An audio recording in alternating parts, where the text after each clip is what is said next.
औज़ुबिल्लाहि बिस्मिल्लाहिर्रहमानिर्रहीम। तमाम तारीफ़ें उस पाक ज़ात के लिए जिसने हमारे दिलों को ईमान की रोशनी से मुनव्वर फरमाया। अस्सलाम वालेकुम व्यूअर्स, उम्मीद करता हूँ अल्लाह पाक के फज़ल करम से जहाँ भी होंगे खैर आफियत से होंगे। और मेरी दुआ है आप लोगों के लिए कि जहाँ भी रहें शाद रहें, आबाद रहें और अल्लाह पाक की रहमतें आप पे बरसती रहें।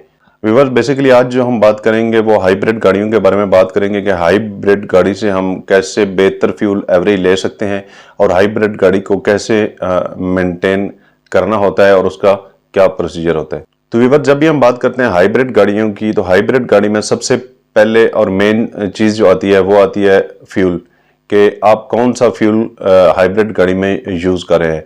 आप सुपर का फ्यूल यूज़ कर रहे हैं या हाई ऑक्टेन यूज़ कर रहे हैं। बेस्ट और हाई रिकमेंडेड जो है वो हाई ऑक्टेन है। हाई ऑक्टेन हाइब्रिड गाड़ियों के लिए जो है हाई ऑक्टेन फ्यूल अगर यूज़ किया जाए तो उससे वो बेहतर फ्यूल एवरेज देती है। अगर आप हाई ऑक्टेन यूज़ नहीं भी करते, आप सुपर यूज़ करते हैं, तो उसमें आप हाई ऑक्टेन की एक खास मिकदार यानी 30 की अगर आप 30 की रेशो रखते हैं इसमें हाई ऑक्टेन की, तब भी कोई इशू नहीं है, आपकी गाड़ी जो है वो बेहतरीन फ्यूल एवरेज दे सकती है। उसके बाद एक और चीज़ आती है जी, पेट्रोल पंप। जब भी आप अपनी गाड़ी में पेट्रोल डलवाते हैं, चाहे आप अपने लोकल एरिया में से डलवाते हैं, तो तब तो आपको इल्म होगा ही कि आपके लोकल एरिया में कौन सा अच्छा पेट्रोल पंप है, क्योंकि यहाँ पे भी बहुत ज़्यादा दो नंबरी हो रही है कि काफ़ी सारे वो कुछ ईरानी पेट्रोल है और वो मिक्स करके और एक अमेज़ा बना के वो वाला दे दिया जाता है। किसी जगह पे कोई पानी मिक्स होता है, पता नहीं क्या कर रहा है, अल्लाह पाक माफ़ करे, वो पाकिस्तान में चल रहे हैं। तो अगर आप लोकल एरिया में तब तो आपको पता होगा कि कौन सा वो पेट्रोल पंप जो है वो अच्छा है, वहाँ से अच्छा पेट्रोल मिल रहा है। अगर आपको नहीं पता तो आप किसी ऐसे एरिया में या अजनबी एरिया में गए हैं जहाँ पे आपको मालूमात नहीं है, तो सबसे पहले वहाँ के लोकल एरिया के लोगों से मालूमात लें कि जी यहाँ का पेट्रोल पंप कौन सा अच्छा है, वहाँ से पेट्रोल डलवाएं। क्योंकि हाइब्रिड गाड़ी में अगर आपने फ्यूल अच्छा नहीं डाला हुआ, अच्छी क्वालिटी का नहीं डाला हुआ, चाहे वो सुपर होगा या हाई ऑक्टेन होगा, तो पेट्रोल अच्छा ना होने की वजह से हाइब्रिड गाड़ियों में अमूमन अच्छा पेट्रोल यूज ना करने की वजह से इनमें नॉकिंग का भी इशू आता है। फ्यूल एवरेज की जहां तक बात है कि तो फ्यूल एवरेज पे इफेक्ट होने वाली दूसरी चीज जो होती है वो इंजन ऑयल होता है। तो हमेशा के लिए अपनी हाइब्रिड गाड़ी में OW20 विस्कोसिटी का इंजन ऑयल डालें, चाहे वो किसी कंपनी का भी हो। ठीक है, मैं किसी कंपनी को प्रेफर नहीं कर रहा हूँ, लेकिन OW20 विस्कोसिटी का इंजन ऑयल जो है वो अपनी हाइब्रिड गाड़ी के लिए यूज़ करें। OW20 विस्कोसिटी का जो इंजन ऑयल होगा वो मैक्सिमम 8 से 9,000 किलोमीटर इंजन रनिंग तक चल सकता है, उसके बाद आपको वो रिप्लेस करना पड़ता है।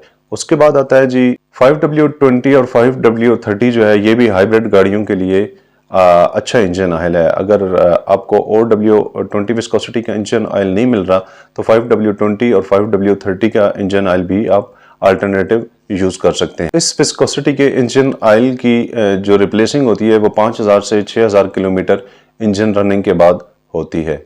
अगर आप लोकली इंजन ऑयल इस्तेमाल करेंगे तो फर्स्ट ऑफ ऑल तो आपकी फ्यूल इकोनॉमी पे इफेक्ट होगा, और सेकेंडली ये है कि हाइब्रिड गाड़ियों के इंजन जो हैं वो भी इफेक्ट होते हैं। अगर इंजन ऑयल जो कंपनी रिकमेंडेड है उससे रिप्लेस करके दूसरे वाला इंजन ऑयल अगर आप एक्सपेरिमेंट करते हैं तो उससे इंजन लाइफ पे भी असर होता है इसका। उसके बाद हाइब्रिड गाड़ी फ्यूल एफिशिएंट रखने के लिए जो नंबर 3 पे चीज़ आती है वो आती है मेंटेनेंस। अभी मेंटेनेंस में काफ़ी सारे पॉइंट्स आ जाते हैं, उनको वन बाय वन हम डिस्कस करेंगे।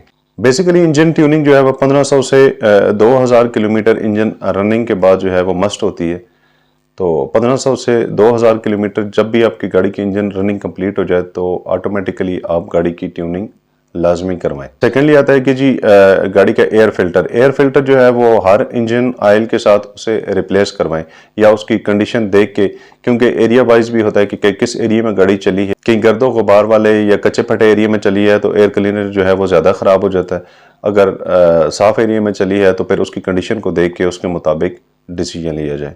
उसके बाद आता है जी स्पार्क प्लग। हर इंजन ट्यूनिंग पे अपनी गाड़ी के स्पार्क प्लग जो हैं उनको साफ़ करवाएं, या 15,000 से 20,000 किलोमीटर के बाद जो है वो स्पार्क प्लग चेंज करवाएं अगर उनकी कंडीशन है चेंज होने वाली तो।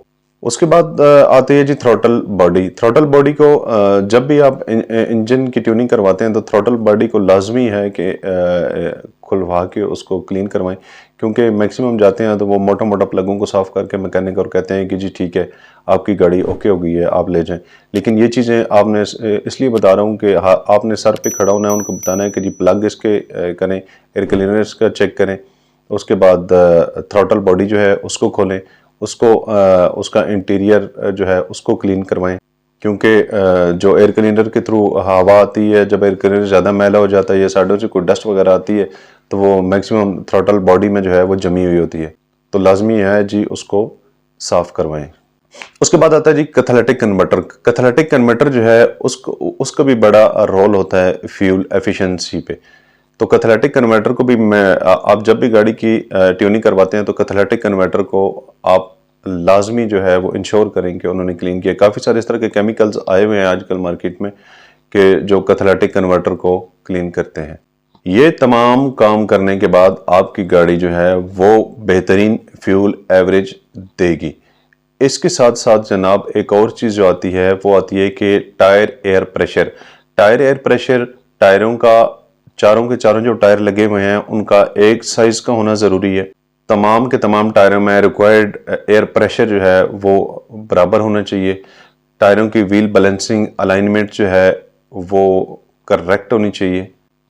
अमूमन होता यह है कि कंपनी रिकमेंडेड जो टायर होते हैं जो बेसिकली गाड़ियों के साथ लग के आते हैं, जो बहुत ज़्यादा एक ट्रेंड बना हुआ है कि जो कंपनी रिकमेंडेड टायर होते हैं उनको हम रिप्लेस करवा के एक शो शाह के लिए जो है एक्स्ट्रा बड़े और चौड़े टायर लगा देते हैं कि जी ये हमारी गाड़ी को बहुत अच्छे लगते हैं, इससे गाड़ी बहुत उठ जाती है। लेकिन उसका अल्टरनेटिव और साइड इफ़ेक्ट क्या होता है कि जो गाड़ी की जो फ्यूल एफिशिएंसी है वो बहुत डिग्रेड हो जाती है, यानी कि वो फ्यूल एवरेज जो है वो बहुत कम देना शुरू हो जाती है। क्योंकि गाड़ी को जब मापा जाता है, गाड़ी की जब स्पेसिफिकेशन निकाली जाती है तो वो उन टायरों को मद्देनज़र रख के जो कंपनी ने गाड़ी के साथ लगा के भेजे हैं, लेकिन बाद में अल्ट्रेशन करके या बाद में वो अपने शौक के लिए उसके गाड़ी के बड़े अलार्म लगा के बड़े टायर लगा देते हैं और फिर हम कहते हैं कि जी गाड़ी फ्यूल एफिशिएंट नहीं है।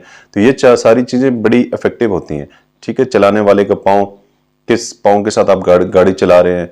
उसके बाद नॉर्मल मौसम में अगर आप एसी नहीं यूज़ कर रहे हैं तो गाड़ी के अपने साइड वाले जो शीशे होते हैं उनको थोड़ा सा नीचे कर देते हैं जी, फ्रंट वाले बैक वाले। तो ये जब हवा का प्रेशर होता है ना, वो हवा का प्रेशर जो है वो गाड़ी को पीछे धकेलता है, क्योंकि हवा फ्रंट से आती है। फ्रंट से जब आती है वो गाड़ी के अंदर घुस के वो गाड़ी को थोड़ा वजनी बना देती है, जिसकी वजह से भी फ्यूल इकोनॉमी पे बड़ा इफेक्ट होता है। वो चाहे कोई भी गाड़ी हो, वो हाइब्रिड हो या नॉन हाइब्रिड हो। तो इसमें यह है कि अगर आप नॉर्मली आप वो कर रहे हैं, मौसम ठीक है, तो आप उसका बाहर वाली हवा लेने के लिए तमाम तर वो सिस्टम जो है वो मेकर ने गाड़ी के अंदर लगा दिया है। अपनी गाड़ी के जो साइडों वाले शीशे हैं उनको क्लोज रखें और फ्रंट पे वो सारा एक मैकेनिज्म है, उसके थ्रू जो है बाहर वाली हवा जो है उसको अंदर की तरफ डायरेक्ट करें। तो व्यूअर्स, जहाँ तक हमें पता था, मुझे पता था, तो हमने आप लोगों से ये तमाम तर इंफॉर्मेशन शेयर की है। इसमें किसी किस्म की कोई कमी या कोई आपकी तरफ से सजेशन हो तो कमेंट्स बॉक्स में ज़रूर बताइएगा, क्योंकि आपके कमेंट्स से हमें पता चलता है कि आप लोग हमें कितना डीपली जो है वो देख रहे हैं। तो मिस्टेक्स हो जाती हैं, हम भी इधर बैठे हुए हैं, हम भी इंसान है यार, कोई ऊपर नीचे अप डाउन आगे पीछे इंसान है, हो जाता है। तो वीडियो अगर आप लोगों को पसंद आई हो तो लाइक और सब्सक्राइब कर दीजिएगा। सब्सक्राइब करने से ये होगा कि हमारी हर नई आने वाली वीडियो का जो है वो नोटिफिकेशन आप तक पहुँचता रहेगा। अपना और अपने प्यारों का बहुत सारा ख्याल रखिएगा, दुआ में याद रखिएगा। मिलते हैं नेक्स्ट वीडियो में, तब तक के लिए इजाज़त दीजिए जी, अल्लाह हाफिज़।